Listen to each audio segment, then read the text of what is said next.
السلام علیکم میرے پیارے دوستو، جو خوشیاں لوگوں کو ملیں وہ آپ کو نہیں ملی، لیکن جو غم لوگوں کو ملے وہ بھی تو آپ کو نہیں ملے۔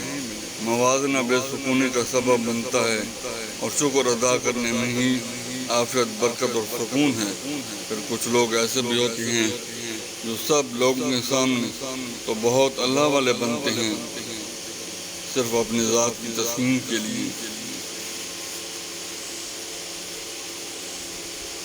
جب پاؤں میں باپ کی پگڑی رکھ دی جاتی ہے تو محبت کے ہاتھوں سے ہاتھ چھڑانے پڑتے ہیں۔ پھر کوئی بے وفا کہے یا بے مربت، کچھ فرض نبھانے پڑتے ہیں۔ اللہ ہم سے بہت محبت کرتا ہے اور ہم اس طرح گناہ کرتے ہیں جیسے اس نے دیکھا ہی نہیں، اور وہ ایسے گناہ معاف کرتا ہے جیسے اس نے واقعی دیکھا ہی نہیں۔ اگر کوئی آپ پر الزام لگاتا ہے یا جھوٹ بولتا ہے تو اس کا خمیازہ اسے خود ادا کرنا ہے۔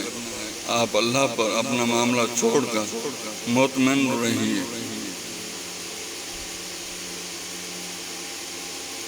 جو لوگ شدت درد میں بھی رب کی رضا ڈھونڈ لیتے ہیں وہ زندگی بھر سکون میں رہتے ہیں۔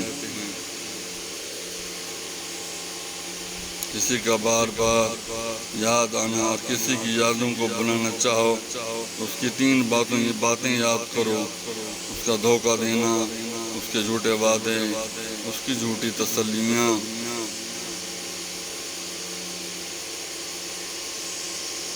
انسان جب تک خاموش رہتا ہے وہ لوگوں کو اچھا لگے گا، جب وہ حق اور سچ کی بات کرے گا تو لوگوں کو برا لگنے لگے گا۔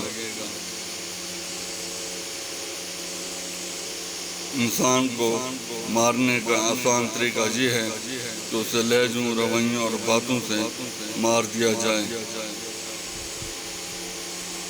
تو کرو ویڈیو کو لائک اور چینل کو سبسکرائب۔ میں ملتا ہوں آپ سے نیکسٹ ویڈیو میں۔